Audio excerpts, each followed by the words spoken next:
पाषाण काल के महत्वपूर्ण प्रश्नों की श्रृंखला में आप सभी का स्वागत है। सबसे पहला प्रश्न है, रॉबर्ट ब्रूसफुट थे एक। तो यहाँ पे ए और बी दोनों ऑप्शन सही होगा, भूगर्भ वैज्ञानिक एवं पुरातात्विक। क्योंकि इंसाइक्लोपीडिया ब्रिटानिया के अनुसार रॉबर्ट ब्रूसफुट ब्रिटिश भूगर्भ वैज्ञानिक और पुरातात्विक थे।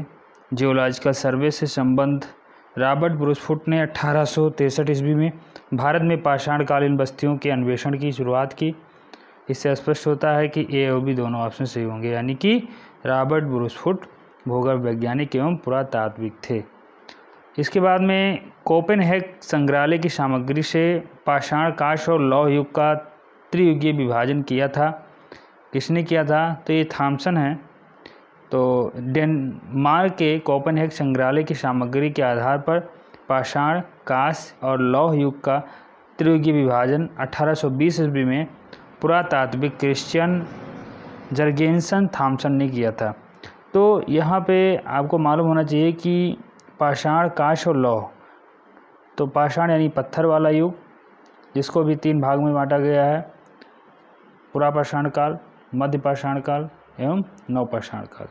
कांस्य युग जो हड़प्पा मोहनजोदड़ो की जो सभ्यता थी, इसको कांस्ययुगीन सभ्यता, यानी कांस्य का मतलब होता है जिस पीतल और तांबा मिला हो, ऐसे धातुओं को कांस्य धातु कहा जाता है। लौह युग यानी कि आयरन का युग, लोहे का युग। यहाँ पे कोपेनहेग संग्रहालय की सामग्री से पाषाण, कांस्य और लौह युग का त्रियुगीय विभाजन किसने किया? थॉमसन ने किया।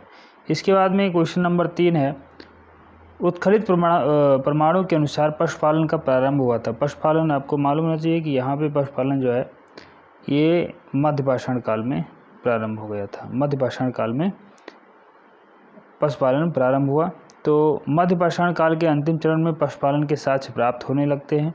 ऐसे पशुपालन के साक्ष्य भारत में आदमगढ़ यानी कि होशंगाबाद मध्य प्रदेश तथा बागोर भीलवाड़ा राजस्थान में मिलते हैं। यानी कि होशंगाबाद मध्य प्रदेश में एक आदमगढ़ स्थान है वहाँ, और भीलवाड़ा राजस्थान के बागोर नामक स्थान पे पशुपालन के साक्ष्य प्राप्त हुए हैं। इसके बाद में क्वेश्चन नंबर 5 आपके सामने है, मध्य पाषाणिक प्रसंग में पशुपालन के प्रमाण जहाँ मिले हैं वो स्थान है, यानी कि मध्य पाषाण काल में पशुपालन का प्रमाण कहाँ पे मिला है? तो आदमगढ़। इसके पहले प्रश्न आप देख चुके हैं, आदमगढ़ और बागोर। आदमगढ़ था और बागोर था। आदमगढ़ कहाँ पे है? होशंगाबाद मध्य प्रदेश, और बागोर भीलवाड़ा राजस्थान में है। इसके बाद में निम्नलिखित में से किस स्थल से हड्डी के उपकरण प्राप्त हुए हैं? तो हड्डी के उपकरण आपके जो है महादहा से प्राप्त हो जाएंगे। महादहा कहाँ है? महादहा यूपी में है। महादहा प्रतापगढ़ यूपी में पड़ता है। यहाँ से हड्डी के उपकरण मिले हैं। तो मध्य पाषाणकालीन महादहा उत्तर प्रदेश प्रतापगढ़ जिले में स्थित है। बड़ी संख्या में यहाँ हड्डी एवं सींग निर्मित उपकरण प्राप्त हुए हैं। तो महादहा 3 क्षेत्रों का उल्लेख जी.आर. शर्मा ने किया है, जिसमें बूचड़खाना, संकुल क्षेत्र, कब्रिस्तान और निवास क्षेत्र में जिसको बांटा गया। इसी बूचड़खाना संकुल क्षेत्र में हड्डी एवं सींग निर्मित उपकरण के आभूषण प्राप्त हुए हैं। इसके बाद क्वेश्चन नंबर 6 है, हड्डी से निर्मित आभूषण भारत में मध्य पाषाण काल के संदर्भ में प्राप्त हुए हैं। तो यहाँ पे फिर वही क्वेश्चन है कि हड्डी से निर्मित जो आभूषण हैं या औजार हैं कहाँ पे प्राप्त किए गए हैं? तो वही पुराना प्रश्न महादहा हो जाएगा, जो कि अभी बताया गया है कि जो प्रतापगढ़ उत्तर प्रदेश में है वहीं पे। एक ही कब्र से 3 मानव कंकाल कहाँ? तो ये एक ही कब्र से 3 मानव कंकाल जो है दमदमा से प्राप्त किए गए हैं। आपको मालूम होना चाहिए कि दमदमा भी प्रतापगढ़ जिले में है। गंगा घाटी के प्रतापगढ़ जिले में स्थित सरायनाहर राय, महादहा तथा दमदमा का उत्खनन हुआ है। ये तीनों स्थान बहुत ही महत्वपूर्ण है, जो कि सरायनाहर है और महादहा है और दमदमा, ये आपके उत्तर प्रदेश में हैं, प्रतापगढ़ जिले में। दमदमा में लगातार 5 वर्षों तक किए गए उत्खनन के फलस्वरूप पश्चिमी तथा मध्यवर्ती क्षेत्रों में कुल मिला के 41 मानव समाधान प्राप्त हुए हैं। इन समाधानों में से 5 समाधान युग्म समाधान और 1 समाधान में 3 मानव कंकाल एक साथ दफनाए हुए मिले हैं। शेष समाधानों में एक एक कंकाल मिले हैं। तो ये जहाँ पे हड्डी की बात आ जाए, कब्र की बात आ जाए, वहाँ पे सरेउनाहर, दमदमा व महदहा विकल्प को जरूर चुनना है। इसके बाद में अगला प्रश्न देखते हैं। खाद्यान्नों की कृषि सर्वप्रथम प्रारंभ हुई। खाद्यान्न के लिए कृषि कब प्रारंभ की गई? तो प्राचीन काल में जो पाषाण युगीन सभ्यताएं थी, इनमें जो पुरापाषाण काल है, मध्य पाषाण काल है, इनमें जो मानव थे ये बिल्कुल घुमक्कड़ और शिकारी प्रवृत्ति के थे, जो कि प्रकृति पर पूर्ण रूप से निर्भर रहते थे। कंदमूल, फल और पशुओं का शिकार करके अपना भोजन ग्रहण करते थे। लेकिन नवपाषाण काल आते आते ये खाद्यान्नों के लिए कृषि करना प्रारंभ कर दिए थे। भारत में मानव का सर्वप्रथम साक्ष्य कहाँ मिलता है? तो नर्मदा नदी के तट पर जो है भारत में मानव का सर्वप्रथम साक्ष्य प्राप्त होता है। तो यहाँ पे नर्मदा घाटी हो जाएगी। भारत में मानव का सर्वप्रथम साक्ष्य मध्य प्रदेश के पश्चिमी नर्मदा क्षेत्र में मिला है। इसकी खोज वर्ष 1982 ईस्वी में की गई। इसके बाद 10वां क्वेश्चन है, मानव द्वारा सर्वप्रथम प्रयुक्त अनाज था। मानव ने सर्वप्रथम कौन सा अनाज प्रयोग में लाया? तो मानव सबसे पहले जौ प्रयोग में लाया था। मानव सबसे पहले जौ को प्रयोग में लाया था।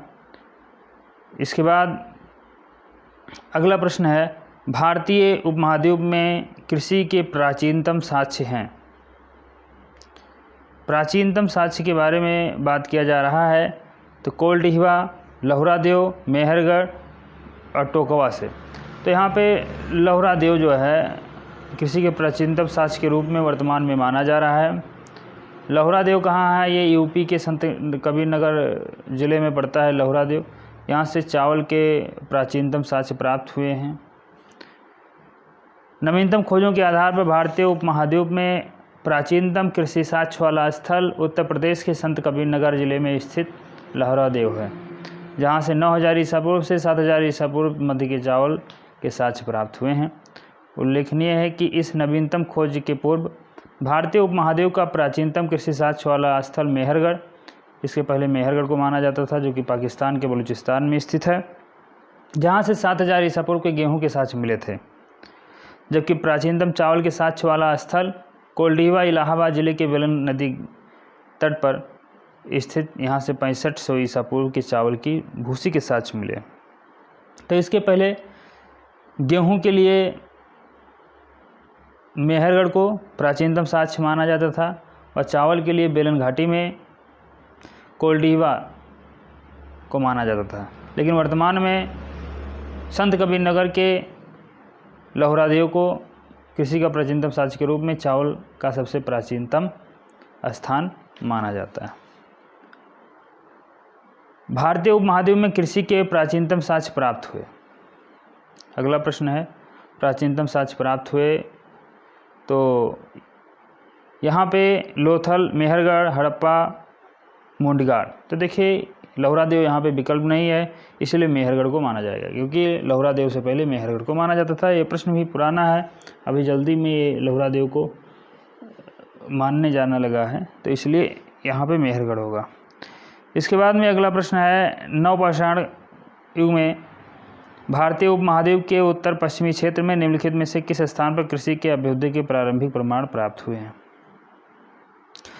तो यहाँ पे विकल्प नंबर डी बालाकोट हो जाएगा। अगला प्रश्न देखते हैं, भारत में पशुपालन एवं कृषि के प्राचीनतम साक्ष्य प्राप्त हुए हैं। अंजिरा से, दम सदात से, किली गुल मोहम्मद से, मेहरगढ़ से। तो यहाँ पे जो विकल्प होगा वो मेहरगढ़ होगा। मेहरगढ़ में कृषि के प्राचीनतम साक्ष्य प्राप्त हुए थे। फिलहाल वर्तमान में लहुरादेव है, लेकिन पुराना प्रश्न होने के कारण से इसको जो है मेहरगढ़ ही माना जाएगा। वर्तमान दृष्टिकोण से लहुरा देव, जो कि संत कबीर नगर यूपी के संत कबीर नगर में लहुरा देव है, जहाँ पे चावल का प्राचीनतम साक्ष्य प्राप्त हुआ है। इसके बाद में उस स्थान का नाम बताइए जहाँ से प्राचीनतम अस्थायी जीवन के प्रमाण मिले हैं। अस्थायी जीवन के प्रमाण मिले हैं, तो प्राचीनतम अस्थायी जीवन के प्रमाण मेहरगढ़ से प्राप्त होता है। निम्नलिखित में से किस स्थानों से मध्यपाषाण काल में पशुपालन के प्रमाण मिलते हैं? औदे, बागोर, बोरी, लखनिया। तो यहाँ से बागोर जो कि राजस्थान में है, वहाँ से मध्यपाषाण काल में पशुपालन के प्रमाण मिलते हैं। तो बागोर है पशुपालन के लिए। और इसी के साथ में एक आदमगढ़ मध्य प्रदेश में, आदमगढ़ मध्य प्रदेश तथा बागोर भीलवाड़ा राजस्थान, ये दोनों स्थान मध्यपाषाण काल में पशुपालन के प्राचीनतम साक्ष्य हैं। अगला प्रश्न है, निम्नलिखित में से किसको चालकोथिक युग भी कहा जाता है? चालकोथिक युग का मतलब है ताम्रपाषाण युग। ताम्रपाषाण युग को चालकोथिक युग भी कहा जाता है। निम्न में से एक पुरास्थल से पाषाण संस्कृति से लेकर हड़प्पा सभ्यता तक के सांस्कृतिक अवशेष प्राप्त हुए हैं। निम्न में से किस एक पुरास्थल से? तो याद रखिएगा, मेहरगढ़ एक ऐसा स्थान है जहाँ से एक पुरास्थल से पाषाण संस्कृति से लेकर के हड़प्पा सभ्यता तक के सांस्कृतिक अवशेष प्राप्त होते हैं। यानी कि पाषाण काल से लेकर के हड़प्पा सभ्यता तक जो संस्कृत थे या उनके जो व्यवस्थाएं थी, उनका अवशेष मेहरगढ़ से प्राप्त हुआ। अगला प्रश्न है, नवदा टोली का उत्खनन किसने किया? तो नवदा टोली का उत्खनन एच.डी. सांकालिया ने किया। नवदा टोली मध्य प्रदेश का उत्खनन दक्कन कॉलेज पूना के प्रोफेसर एच.डी. सांकालिया ने कराया था। यह स्थल इस महाद्वीप का सबसे विस्तृत उत्खलित ताम्र पाषाणिक ग्राम स्थल है, जिसकी तिथि ईसा पूर्व 1600 से 1300 ईस्वी के बीच में निर्धारित की गई है। नवदा टोली किस राज्य में स्थित है? तो नवदा टोली मध्य प्रदेश में स्थित है। नवदा टोली मध्य प्रदेश में है। बृहद पाषाण स्मारकों की पहचान की गई। तो बृहद पाषाण स्मारकों की पहचान किस रूप में की गई है? यह मृतक को दफनाने के स्थान के रूप में प्रयोग में लाया गया है। तो बी ऑप्शन हो जाएगा। नवपाषाण युगीन दक्षिण भारत में शवों को विभिन्न प्रकार की समाधियों में दफनाने की परंपरा रही है। इन समाधियों को जो विशाल पाषाण खंडों से निर्मित हैं, बृहद पाषाण या मेगालिथ के नाम से जाना जाता है। इसके विभिन्न प्रकार हैं, जैसे शिष्ट समाधि, pit circle, cairn circle, dolmen, umbrella stone, hood stone, कंदराएँ, मेहिर। ये बृहद पाषाण स्मारक मृतकों की समाधियाँ थीं। राख का टीला निम्नलिखित में से किस नवपाषाण स्थल से संबंधित है? तो राख का टीला संगनकल्लू नामक स्थान से संबंधित है। तो कर्नाटक में मैसूर के पास बेल्लारी जनपद में स्थित संगनकल्लू नामक नवपाषाण कालीन पुरास्थल से राख के टीले प्राप्त हुए हैं। तो ये मैसूर, जो कि कर्नाटक राज्य में मैसूर के पास में एक बेल्लारी जनपद में संगनकल्लू नामक स्थान है, यहीं से राख के टीले प्राप्त हुए हैं। अगला प्रश्न है, भीमबेटका किसके लिए प्रसिद्ध है? तो भीमबेटका गुफाओं के शैलचित्र के लिए प्रसिद्ध है। यहाँ पे आदिमानव निवास करते थे। इसके बाद में निम्न में से कौन सा स्थल प्राग ऐतिहासिक चित्रकला के लिए प्रसिद्ध है? तो प्राग ऐतिहासिक चित्रकला के लिए भीमबेटका प्रसिद्ध है। भीमबेटका की गुफाएं कहाँ स्थित हैं? तो याद होना चाहिए कि भीमबेटका की गुफाएं आपकी जो है ये अब्दुल्लागंज रायसेन ज़िले में स्थित है। अब्दुल्लागंज रायसेन जिला में। तो भीमबेटका कहाँ है? अब्दुल्लागंज रायसेन में। भारत में किस शिलाश्रय में सर्वाधिक चित्र प्राप्त हुए? तो भीमबेटका बहुत महत्वपूर्ण है। इसका स्थान राजस्थान, इसका मध्य प्रदेश व जिले का नाम अब्दुल्लागंज रायसेन। गैरिक मितभान पात्र का नामकरण हुआ है, तो ये हस्तिनापुर में हुआ है। अगला प्रश्न,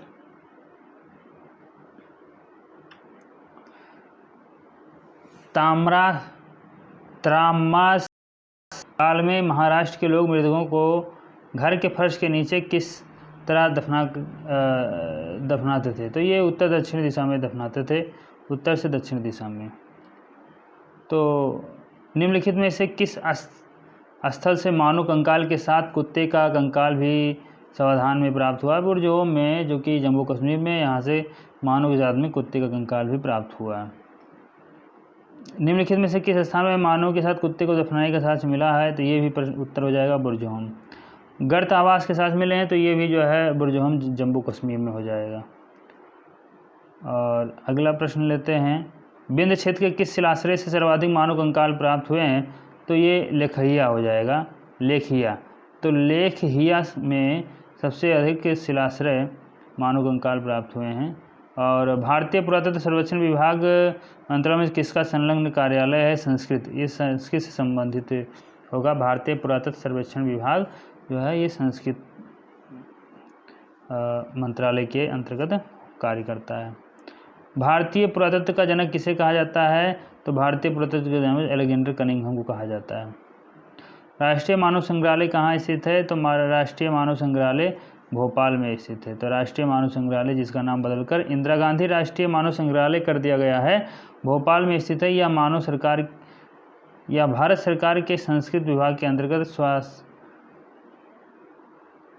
स्वायत्तशासी संगठन है। तो ये आपके कुछ महत्वपूर्ण प्रश्न थे, इन सबको तैयार कर लेना। धन्यवाद।